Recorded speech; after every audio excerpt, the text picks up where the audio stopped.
Hi പ്രിയമുള്ള സുഹൃത്തുക്കളെ, എന്തെല്ലാം കണ്ടാലാണ് ഒരു ജീവിതം അവസാനിക്കുക? ശരിക്കു പറഞ്ഞാൽ ബംഗ്ലാദേശിൽ ഹിന്ദുക്കൾക്കെതിരെയുള്ള പീഡനങ്ങൾ ആരംഭിച്ചിട്ട് നാളെ എത്രയായി?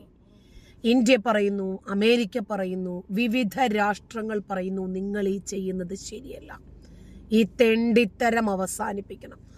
മാസങ്ങളോളമായി അവിടെയുള്ള ന്യൂനപക്ഷങ്ങളാകുന്ന ഹിന്ദുക്കളെ പീഡിപ്പിക്കാൻ ഇവർ തുടങ്ങിയിട്ട് പീഡിപ്പിക്കുന്നു, കൊല ചെയ്യുന്നു, ബലാത്കാരം ചെയ്യുന്നു, അവരെ അവിടെ താമസിപ്പിക്കാതിരിക്കാൻ അവരെ പൊറുതി മുട്ടിപ്പിച്ച് പുകച്ച് പുറത്ത് ചാടിപ്പിക്കാൻ എന്തെല്ലാം മാർഗങ്ങൾ സ്വീകരിക്കാമോ അതെല്ലാം സ്വീകരിക്കുന്നു ജമാഅത്തെ ഇസ്ലാമി.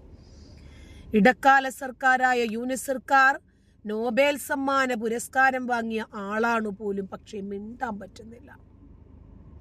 യൂനിസ് സർക്കാരിനെ കുറിച്ചിട്ട് കുറച്ചു മുമ്പ് ടി.ജി. മോഹൻദാസ് വിശദമായ രൂപത്തിൽ തന്നെ പറഞ്ഞിരുന്നു. ഗോകുലം ഗോപാലനെ പോലെ ചിട്ടി കെട്ടി കിട്ടിയ നോബൽ സമ്മാനമാണത്. അങ്ങനെയാണെങ്കിൽ ഗോകുലം ഗോപാലൻ ഒരു 10 തവണയെങ്കിലും നോബൽ പുരസ്കാരം കിട്ടിയിരിക്കണം. അതല്ലാതെ അദ്ദേഹം രാജ്യത്തിനു വേണ്ടി എന്തെങ്കിലുമൊക്കെ കിളച്ചു മറിച്ചത് കൊണ്ട് കിട്ടിയതല്ല ഇതൊന്നും. ഇങ്ങനെ ബംഗ്ലാദേശിലെ ന്യൂനപക്ഷങ്ങളെ പീഡിപ്പിക്കുക, ബുദ്ധിമുട്ടിപ്പിക്കുക എന്നു മാത്രം ഉദ്ദേശത്തിൽ അവരെ ആ രാജ്യത്ത് നിന്ന് നാട് കടത്തുന്നതിന് വേണ്ടി ഭൂരിപക്ഷ ആളുകൾ അവര് ചെയ്തത് ന്യൂനപക്ഷ വേട്ടയാണ്. ന്യൂനപക്ഷങ്ങളെ ഇല്ലാതാക്കുക, ഹിന്ദുക്കൾ എന്ത് ചെയ്യും? അപ്പൊ അവർക്ക് വേണ്ടി ആരെങ്കിലും ഒന്ന് സംസാരിക്കണ്ടേ? അങ്ങനെയാണ് ഒരുപാട് ചാരിറ്റി സേവനങ്ങളിൽ പ്രമുഖരായ അന്നം കൊടുക്കുക എന്ന ഉദ്ദേശത്തോടു കൂടി പ്രവർത്തിക്കുന്ന ഹോസ്പിറ്റലുകളിൽ, ക്യാൻസർ സെന്ററുകളിൽ, മറ്റാതുരാലയങ്ങളിൽ, റോഡിലൂടെ ഭിക്ഷയാചിച്ചു വരുന്ന ആളുകൾക്ക്, അങ്ങനെ തുടങ്ങി ഒട്ടനവധി ആളുകൾക്ക് അന്നമെത്തിക്കുന്ന നടപടിയുമായി ഇസ്കോൺ എന്ന സംഘടന, ഹരേ കൃഷ്ണയുടെ ആളുകളാണ്, അവർ മുന്നോട്ട് വന്നു. ആ സംഘടനയാണ് ഇപ്പോൾ തീവ്രവാദ സംഘടനയാണ് എന്ന് പറഞ്ഞ് ബംഗ്ലാദേശ് പ്രശ്നമുണ്ടാക്കുന്നത്. അങ്ങനെ ഇസ്കോണിന്റെ ഒരു നേതാവിനെയാണ് ഇവർ അറസ്റ്റ് ചെയ്തത്, കൃഷ്ണദാസിനെ. ആ ചിന്മയ് കൃഷ്ണദാസിനെ അറസ്റ്റ് ചെയ്തതിൽ പ്രതിഷേധിച്ച് ബംഗ്ലാദേശ് ഇന്ന് നിന്ന് കത്തിക്കൊണ്ടിരിക്കുന്നു. ഒരുപാട് രാജ്യങ്ങൾ പറഞ്ഞു, ഇന്ത്യ ഒരു തവണയല്ല പല തവണകളിലായി ഇവരോട് പറയുന്നു, നിങ്ങൾ ഇവർക്കെതിരെയുള്ള വേട്ട അവസാനിപ്പിക്കണം. ഹിന്ദുക്കളെ സംരക്ഷിക്കാൻ ബാധ്യതപ്പെട്ട രാജ്യമാണ് ഇന്ത്യ. അതുകൊണ്ട് ഇന്ത്യയും പാകിസ്ഥാനും തമ്മിൽ വിഭജിച്ചപ്പോൾ ഇവിടെയുള്ള മുസ്ലിങ്ങൾ പാകിസ്ഥാനിലേക്ക് പോകുകയും പാകിസ്ഥാനിലെ ഹിന്ദുക്കൾ ഇങ്ങോട്ട് വരികയും ചെയ്ത ഒരു സാഹചര്യം ഉണ്ടായിട്ടുണ്ട്. എന്നാൽ പോകാതെ അവനവന്റെ മാതൃരാജ്യത്ത് തന്നെ നിന്ന ആളുകൾ ഇന്ന് മുസ്ലിങ്ങൾ ഇവിടെ സുഖസുന്ദരമായി ജീവിക്കുന്നു. പക്ഷേ പാകിസ്ഥാനിലകപ്പെട്ട ഹിന്ദുക്കളാകട്ടെ പീഡനത്തിന്റെ കൊടുമുടിയിലെത്തി നിൽക്കുന്നു. ഇപ്പോൾ ഈ വിഷയത്തിൽ വ്യക്തമായ രൂപത്തിൽ, സുദൃഢമായ രൂപത്തിൽ ശക്തമായ നീക്കങ്ങളുമായി RSS ഇറങ്ങി പുറപ്പെട്ടു കഴിഞ്ഞു. അപ്പോൾ ഇനിയുള്ള യുദ്ധം ഒരു 2020 മാച്ചാണ്. ബംഗ്ലാദേശ് ഇനി നേരിടാൻ പോകുന്നത് RSS എന്ന സംഘടനയാണ്. നേരത്തെ തന്നെ നരേന്ദ്രമോദി പലവട്ടം പറഞ്ഞു, അഡ്വക്കേറ്റ് ജയശങ്കർ സാർ പലതവണ പറഞ്ഞു, ട്രംപ് ജനുവരിയിൽ അധികാരത്തിൽ വന്നു കഴിഞ്ഞാൽ ബംഗ്ലാദേശിനെ ചൂണ്ടുവിരലിൽ നിർത്താൻ ട്രംപിന് സാധിക്കും. പക്ഷേ ആ ജനുവരി വരെ എങ്ങനെ പോകും എന്നതിനെ സംബന്ധിച്ച് വലിയ വിഷയമാണ്. ആ ജനുവരി ആകുമ്പോഴേക്ക് ബംഗ്ലാദേശിൽ ഒരു ഹിന്ദുവെങ്കിലും ഉണ്ടാകുമോ എന്നതിൽ ചിന്തിക്കേണ്ടുന്ന വസ്തുതകൾ എമ്പാടുമുണ്ട്. ഇപ്പോൾ RSS ഈ പ്രശ്നം ഏറ്റെടുക്കുകയാണ്. ഇനി ബംഗ്ലാദേശിനെ അടിമുടി ഉടച്ചു വാർക്കാൻ RSS ഇറങ്ങി പുറപ്പെട്ടിരിക്കുന്നു. അതിക്രമങ്ങൾ ഉടൻ അവസാനിപ്പിക്കണമെന്ന് RSS ആവശ്യപ്പെട്ടു. RSSന്റെ സർക്കാർ വാഹക ദത്താത്രേയ ഹൊസബളയാണ് ഇപ്പോൾ ഇക്കാര്യം ആവശ്യപ്പെട്ടിരിക്കുന്നത്. ബംഗ്ലാദേശിൽ ഹിന്ദുക്കൾക്കും മറ്റ് മതന്യൂനപക്ഷങ്ങൾക്കുമെതിരെ ബംഗ്ലാദേശിലെ ഇസ്ലാമിക തീവ്രവാദികൾ നടത്തുന്ന അതിക്രമങ്ങൾ അപലപനീയമാണെന്ന് RSS സർക്കാർ വാഹക ദത്താത്രേയ ഹൊസബളെ. കൊലപാതകങ്ങളും തീവയ്പും സ്ത്രീകൾക്കെതിരായ മനുഷ്യത്വരഹിതമായ പീഡനങ്ങളും തടയാൻ ഉചിതമായ നടപടികൾ വേണം. എന്നാൽ നിലവിലെ ബംഗ്ലാദേശ് സർക്കാർ കാഴ്ചക്കാരായി കയ്യും കെട്ടി നോക്കി നിൽക്കുകയാണ്. ബംഗ്ലാദേശിലെ ഹിന്ദുക്കൾ സ്വയരക്ഷയ്ക്ക് വേണ്ടി ജനാധിപത്യപരമായി ശബ്ദമുയർത്തുമ്പോൾ അത് അടിച്ചമർത്താനാണ് അവർ ശ്രമിക്കുന്നത്. ഈ ഹിന്ദുക്കളെ ബംഗ്ലാദേശിൽ ഇല്ലാതാക്കുമ്പോൾ അവർക്ക് വേണ്ടി സംസാരിക്കാൻ ആരെങ്കിലും സന്നദ്ധരായി വരണ്ടേ?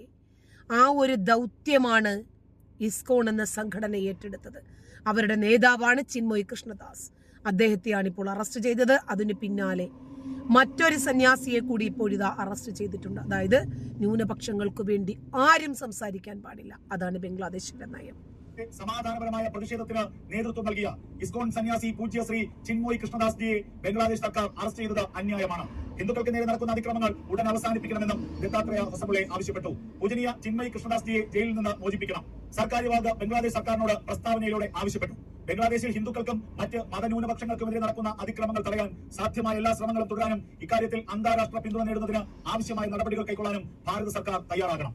ഈ നിർണായക ഘട്ടത്തിൽ ഭാരതവും ആഗോള സമൂഹവും അന്താരാഷ്ട്ര സ്ഥാപനങ്ങളും ബംഗ്ലാദേശിലെ ഇരകൾക്കൊപ്പം നിൽക്കുകയും അവരോട് ഐക്യദാർഢ്യം പ്രകടിപ്പിക്കുകയും വേണം.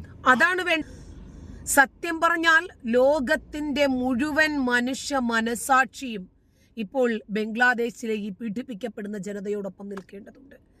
ബംഗ്ലാദേശിനെ കാണാത്ത മമ്മൂട്ടിയും ബംഗ്ലാദേശിനെ കാണാത്ത ദുൽഖർ സൽമാനും പിന്നെ അനേകം ആളുകളുണ്ടല്ലോ, വി ആർ ഫ്രം സുഡാപ്പി എന്നെഴുതി വെച്ച ആളുകൾ.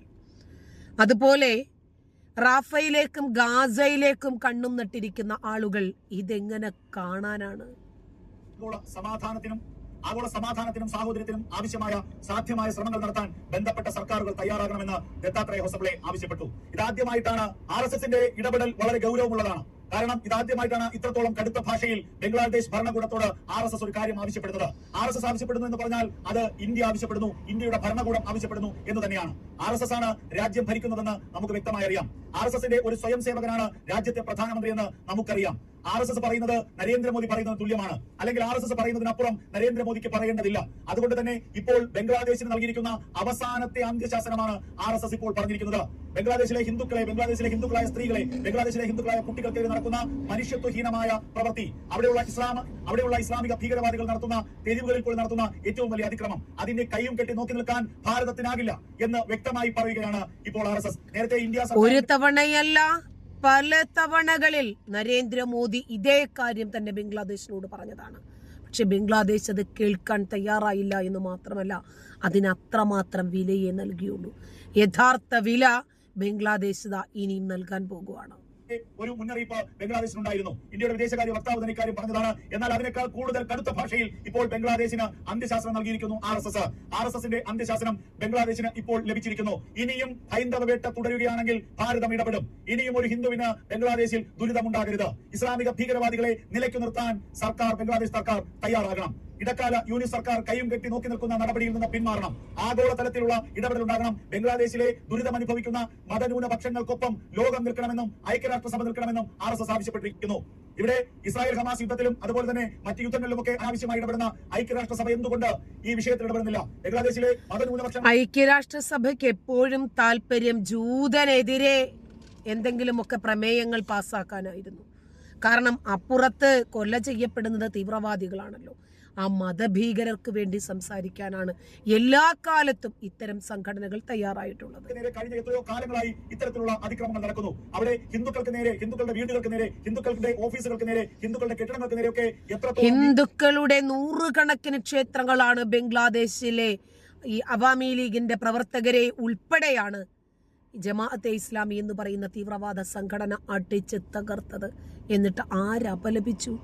ആര് സംസാരിച്ചു? ആരാണ് ആ പാവങ്ങൾക്ക് ഐക്യദാർഢ്യം പ്രഖ്യാപിച്ചത്? അതിക്രമമാണ് നടക്കുന്നത്. തെരുവുകളിലിട്ട് ഹിന്ദുക്കളെ അടിച്ചു കൊല്ലുന്നു, തെരുവുകളിലിട്ട് ഹിന്ദുക്കളെ വെടിവെച്ച് കൊല്ലുന്നു, മൃഗീയമായി മർദ്ദിക്കുന്നു, സ്ത്രീകളടക്കമുള്ളവർക്കെതിരെ പീഡനങ്ങൾ നടക്കുന്നു, കുട്ടികളുടെ നേരെ അടക്കം വലിയ അതിക്രമങ്ങൾ നടക്കുന്നു. എന്നിട്ടും ബംഗ്ലാദേശ് സർക്കാർ കൈയും കെട്ടി നോക്കി നിൽക്കുകയാണ്. ഇനി അത് തുടരാനാകില്ലെന്ന് വലിയ മുന്നറിയിപ്പാണ് ഇപ്പോൾ RSS നൽകിയിരിക്കുന്നത്. വലിയ മുന്നറിയിപ്പാണ് നൽകിയിരിക്കുന്നത്.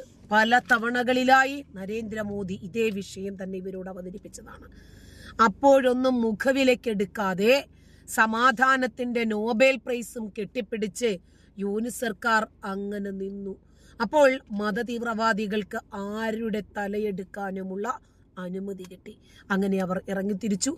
ഷെയ്ഖ് ഹസീന എന്ന് പറയുന്ന ആ ഒരു ഇരട്ടച്ചങ്കത്തിയായിട്ടുള്ള ജാൻസി റാണി എന്നൊക്കെ പറയാം, ആ ലേഡി ഉണ്ടല്ലോ, ചൂണ്ടുവിരലിലാണ് ഈ തീവ്രവാദികളെ നിർത്തിയിരുന്നത്.